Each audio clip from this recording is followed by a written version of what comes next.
ओम आनंदमयी चैतन्यमयी सत्यमयी परमे।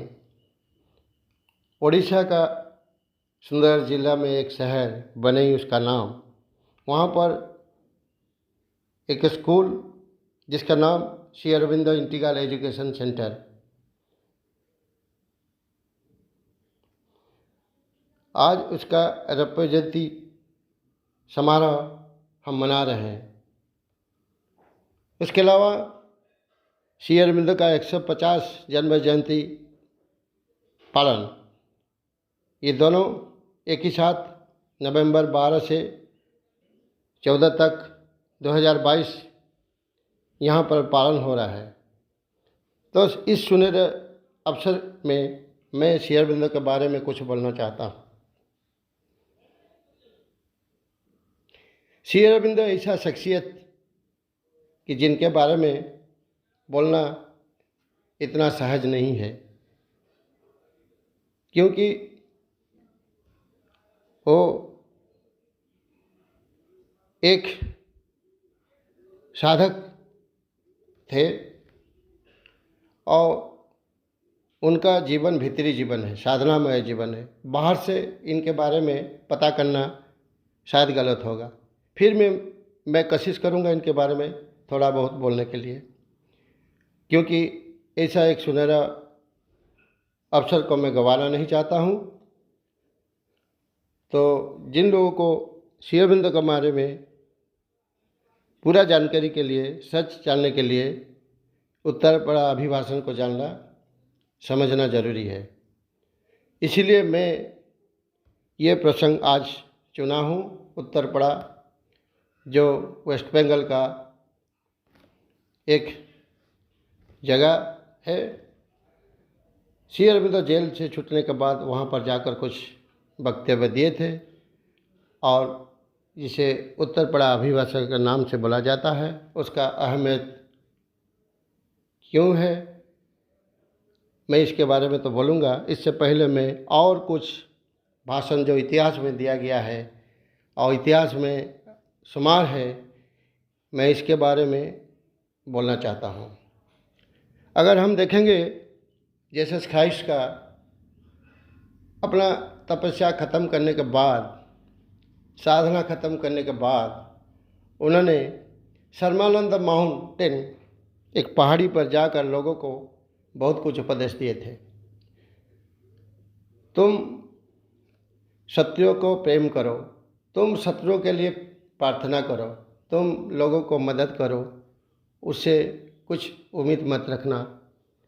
तुम तुम्हारे लिए जो चाहते हो वो दूसरे को तुम करो, तुम सेवा करो लोग को, तुम लोगों को प्रेम करो। ऐसा कुछ उन्होंने वक्तव्य, भाषण लोगों को सलाह मशवरा उन्होंने दिए थे।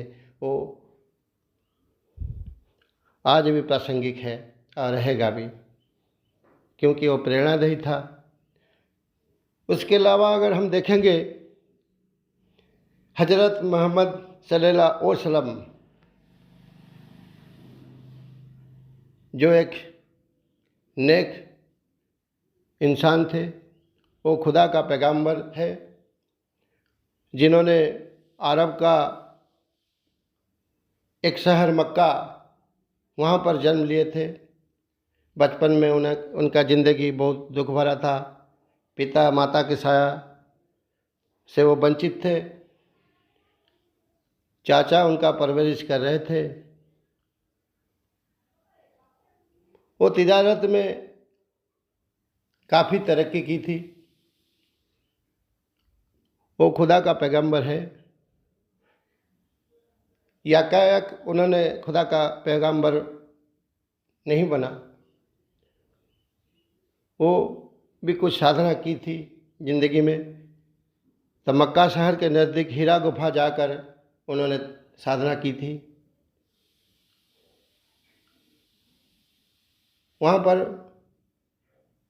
करीब 15 साल तक उन्होंने जाते थे वही गुफा, और कुछ सवाल पूछते थे कि जीवन क्या है, क्यों उन्हें ज़िंदगी मिली है, उन्हें क्या करना है। तो अजीब सा बात हुआ। वहाँ पर एक दिन आलम बदल गया, चारों तरफ नूर ही नूर, और एक फरिश्ता जबरील जिसे कहते हैं फरिश्ता, वो वहाँ पर आकर खुदा का हुक्म लेकर उनको दिया, खुदा का संदेश लेके तुम जाओ, लोगों के साथ बांटो जाकर, और खुदा का पैगाम दूसरों को सुनाओ। ऐसा हुक्म खुदा ने दिया है, और इस हुक्म का इस फरमान का तुम काम में लगाओ। यही बात उन्होंने मोहम्मद साहब को बोला था।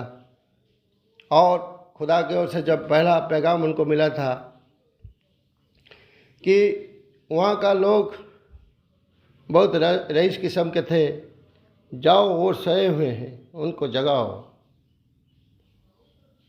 वो मुर्दे के भांति सो रहे हैं, जाओ उनको जगाओ और उनका अज्ञान का अंधकार जो है उसे मिटाओ। उसी पैगाम को लेके उन्होंने लोगों को पास पहुंचा और उन्हें लोगों को बांटना शुरू किया। वो पैगंबर बन गए। वो भी एक भाषण था, उपदेश था, इसका भी अहमियत है। अगर देखेंगे भगवान बुद्ध देव, वो राजा का बेटा थे, लेकिन उन्होंने अपना जीवन बदल दिया थे। उन्होंने कठोर साधना की थी, जीवन में एक खोज की थी जीवन में, वो जिसको वो सारनाथ में जाकर लोगों को समझाया, जिसको धर्म चक्र सूत्र माना जाता है। ये दुख क्या है, दुख का कारण क्या है। अगर दुख है तो दुख को मिटाने का भी कारण होगा। क्या दुख का कारण है? कामना है, दुख का कारण है। तुम कामना करोगे तो दुख होना स्वाभाविक। तुम इसीलिए रुखसत कर दो कामना को अपनी ज़िंदगी से, ताकि तुम्हें दुख से मुक्ति मिलेगा। वो एक भाषण था, उपदेश था, जो भी माना जाए, लेकिन उसका अक्सर हर युग में रहेगा। और एक भाषण मैं यहाँ बोलना चाहता हूँ, वो भी इतिहास में शुमार है।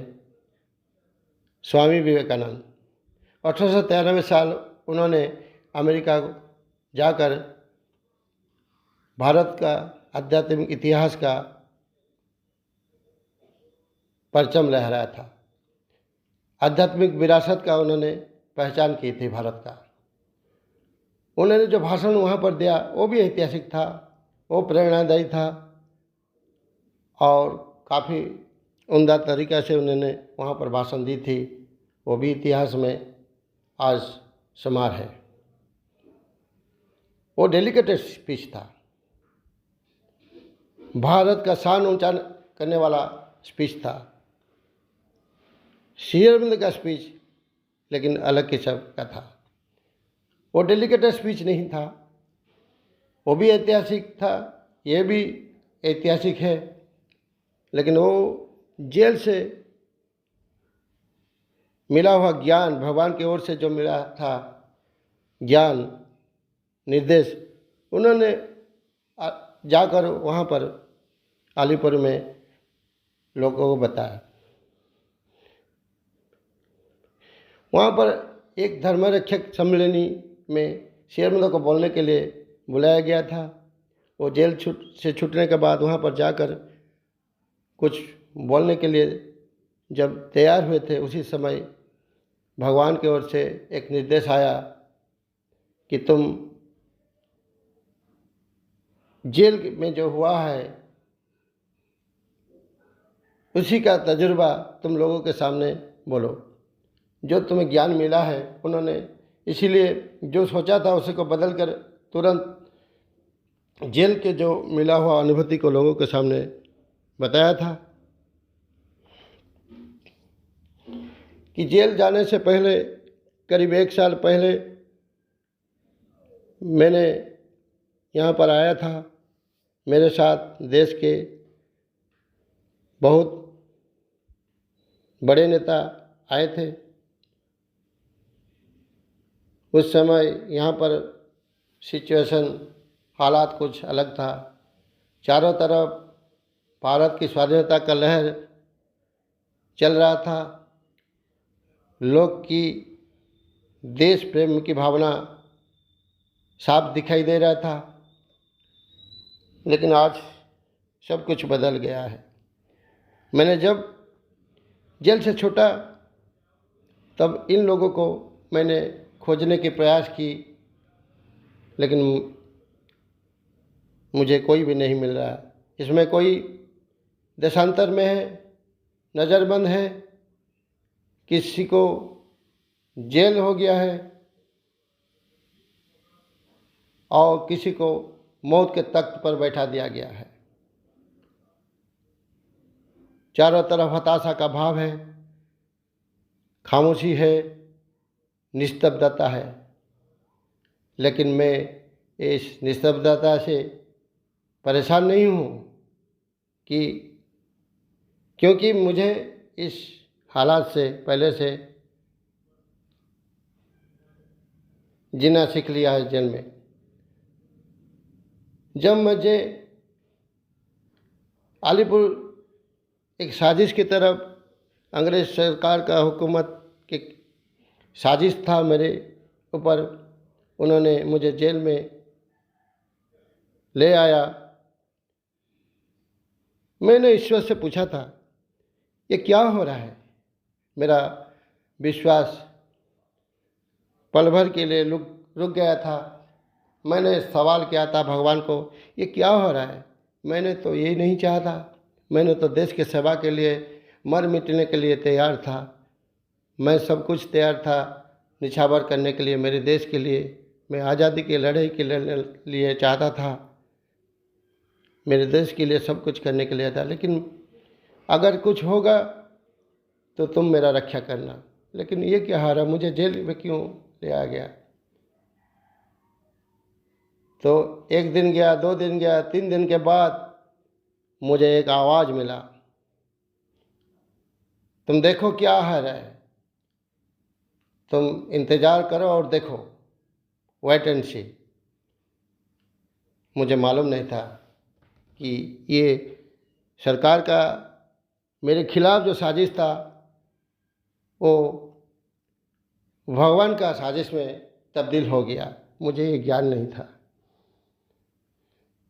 जेल आने से पहले मुझे ऐसा कुछ अंदर से आवाज़ आया था कि तुम कुछ ये काम छोड़ के अलग काम करो, तुम ईश्वर को खोजो, तुम शांत रहो।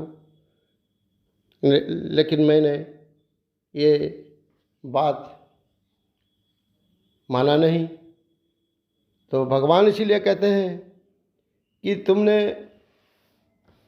शक्ति नहीं था, तुम जिस काम में थे, मैं इसी बंधन से तुमको मुक्त किया, इसलिए कि मुझे दूसरा काम कराना है।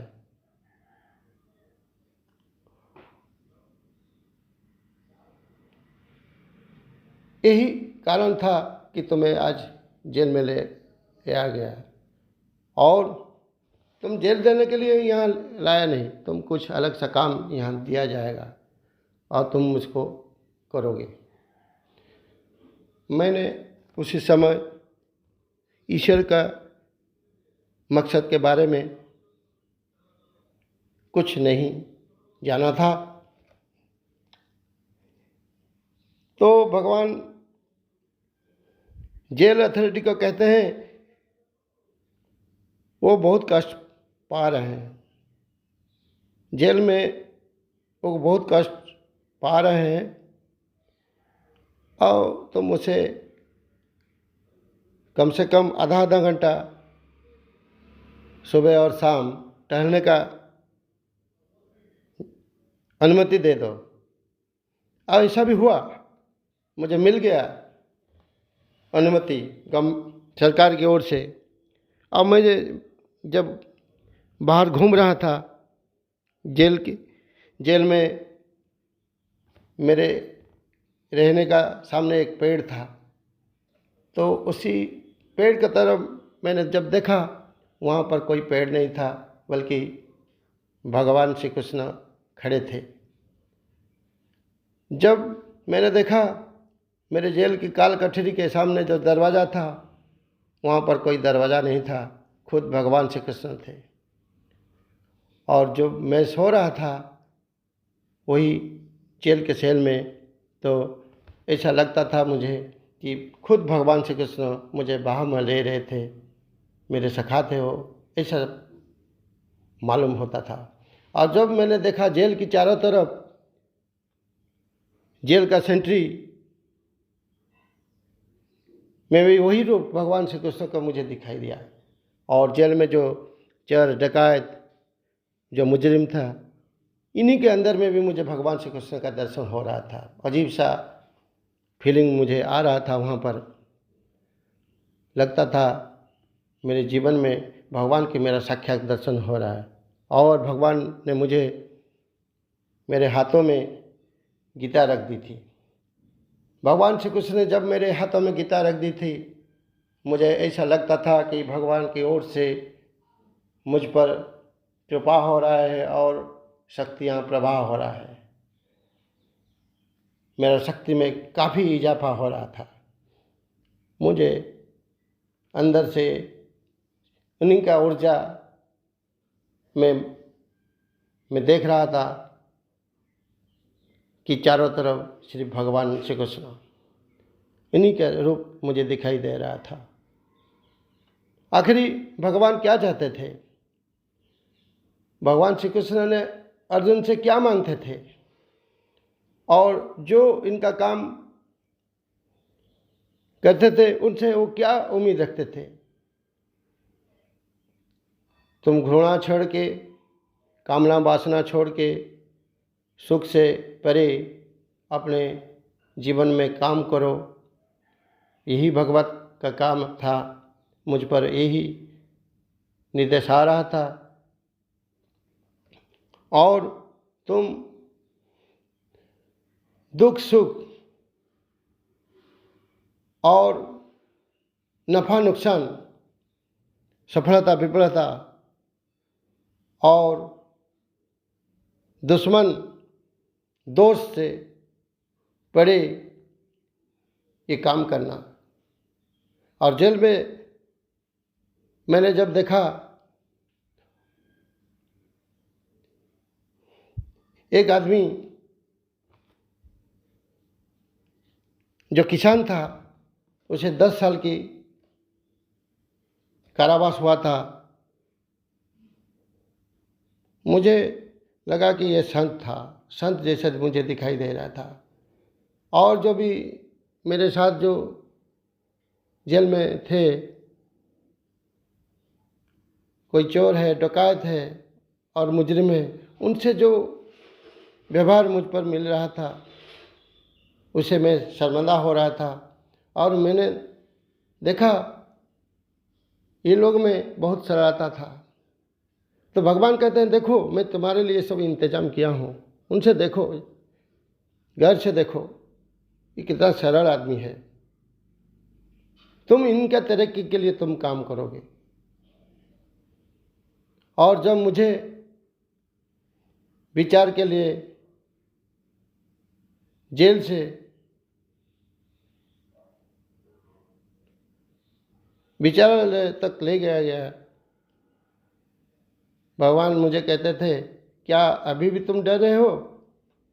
हाँ, तुम पहले जब जेल में आया था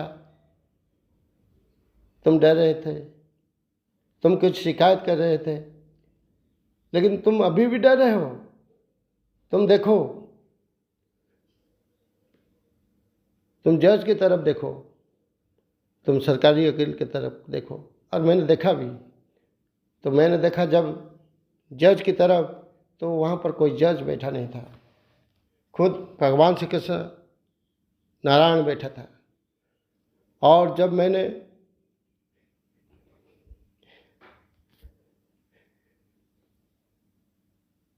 सरकारी वकील की तरफ देखा तो वहाँ पर कोई सरकारी वकील नहीं था। वहाँ पर खुद भगवान श्री कृष्ण हंस रहे थे। मैं उसी समय भगवान का कोई राज समझ नहीं पाया। चारों तरफ मुझे भगवान दिखाई दे रहे थे। मेरे केस के खिलाफ जो झूठी गवाही दिए गए थे, मैं इनके लिए कुछ हिदायतें लिखने की कोशिश कर रहा था। अगले दिन तब अलग सा बात हुआ। अचानक मेरे केस की पैरवी के लिए जो वकील था उसको बदल दिया गया। मैंने कुछ समझा नहीं। और मेरे सामने जो वकील था उसको सब जानते हैं, और वो मेरा सखा भी था। वो खुद चित्तरंजन दास था। उन्होंने सब कुछ छोड़ के मेरे केस की पैरवी के लिए दिन रात एक करके बहुत परिश्रम किया मेरे केस के लड़ने के लिए। मैं ये राज भी समझ नहीं पाया। आखिर में मुझे जो हिदायत लिखने था उससे भी मैं छोड़ दिया। भगवान खुद ले लिया मेरे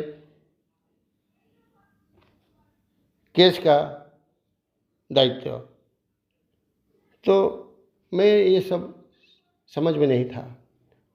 और भगवान की ओर से फिर एक संदेश आया, देखो तुम्हारा सामने जो खड़ा हुआ व्यक्ति वही तो वकील, उसकी तरफ देखो। वही आदमी तुमको मुक्ति दिलाएगा। तुम्हारे पैरों में बंधा हुआ जंजीर जो फैला हुआ है उसे मुक्ति देने के लिए यही आदमी को चुना गया है, तुम देखो। और मैंने देखा वही आदमी, वहाँ पर भी भगवान का रूप था। और नतीजा क्या हुआ आपको सबको मालूम है। तो भगवान कहते थे तुम डरो मत, तुम मेरे काम करो। जब तुम जेल से छूटना तुम मेरे ही काम करोगे। तुम डरना मत, तुम हिचकिचाना मत। देखो तुम्हारे लिए जो आदमी का इंतजाम किया है जेल में, उससे भी सीखो। और देखो इनके तरह के लिए तुम काम करो। वो बहुत सरल आदमी है, उनका प्रगति चाहिए और उनका उन्नति तुम्हारा जिम्मा है। मैंने देखा और मुझे एहसास हो गया कि मुझे कुछ करना है। मुझे हिंदू धर्म के बारे में कुछ पता नहीं था, क्योंकि मेरा पढ़ाई पाश्चात्य देश में हुआ था। हिंदू धर्म सनातन धर्म से जुड़ा हुआ था और जुड़ा हुआ है भी। मुझे वहाँ जाकर ये पता चला कि हिंदू धर्म और सनातन धर्म काफ़ी पुराना है। सब धर्म को अपनाना वाला धर्म ही सनातन धर्म हो सकता है। सब धर्म को अपना कर लेता है वही धर्म सनातन धर्म। उनका प्रगति चाहिए, उनका उत्थान चाहिए, और ये सब तुम्हारे काम का दायरा है। और इसी धर्म का उत्थान करना तुम्हारा जिम्मा है। तुम्हारा फर्ज बनता है कि देश का स्वाधीनता ये मेरा काम है। देश की आज़ादी हो जाने से क्या हो जाएगा, उसके बाद क्या होगा हालात, उनको बढ़ाना होगा। क्योंकि भारत की आज़ादी सिर्फ भारत की आज़ादी नहीं है, समग्र विश्व की आज़ादी के लिए भारत की आज़ादी होना जरूरी है। ये मेरा काम है, मुझ पर छोड़ दो। लेकिन तुम्हारा काम है इस जाति को उद्धार करो, इस सनातन धर्म को आगे बढ़ाओ। क्योंकि सनातन धर्म आगे बढ़ेगा, उसका तरक्की होगा तो देश की तरक्की होगा, मानवता की तरक्की होगा। मानवता के लिए तुम यही धर्म को आगे बढ़ाओ। वसुधैव कुटुंबकम, समग्र विश्व एक परिवार है। यही ज्ञान यही धर्म देता है, यही सनातन धर्म। और तुम इसी को आगे बढ़ाओ। और उन्होंने आगे बढ़ाया। श्री अरविंद भगवान का जो निर्देश जो मिला था उसी को वो आजमाया। करीब 40 साल 1910 से 1950 तक उन्होंने पांडिचेरी में घोर तपस्या की और इतिहास में उन्होंने एक आध्यात्मिक का नया आयाम को उन्होंने बनाया। मानव के इतिहास में हर युग में उनका प्रेरणा बरकरार रहेगा। अगला पीढ़ी के लिए वो मिसाल की तरफ काम किया है, जिसके लिए उत्तर पड़ा अभिभाषण का अहमियत बढ़ गया है और उन्होंने मानवता के लिए एक नया धर्म स्थापना किया है।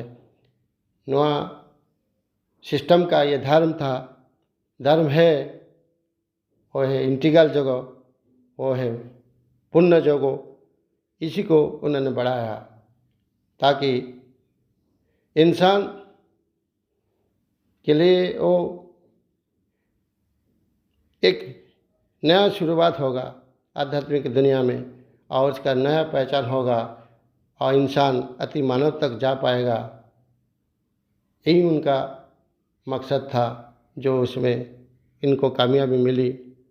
और इसीलिए श्री अरविंद के बारे में सबको जानकारी होना चाहिए। और मैं और ज़्यादा बोलना नहीं चाहता हूँ। मैं इतना कहूँगी कि आज ये जो उत्सव पालन हो रहा है, एक ही साथ दोनों श्री अरविंद का 150वां जन्म जयंती और स्कूल का सिल्वर जुबली दोनों एक ही साथ पालन करना महज एक इत्तेफाक नहीं है। ये भगवान की ओर से मेरे लिए, मेरे स्कूल के लिए और यहाँ का पब्लिक के लिए, सबके लिए, सब स्टाफ के लिए, मेंबर के लिए, सबके लिए ये वरदान है प्रभु की। तो इस प्रभु की मैं आभार प्रकट करता हूँ और सबको धन्यवाद देता हूँ। वंदे मातरम।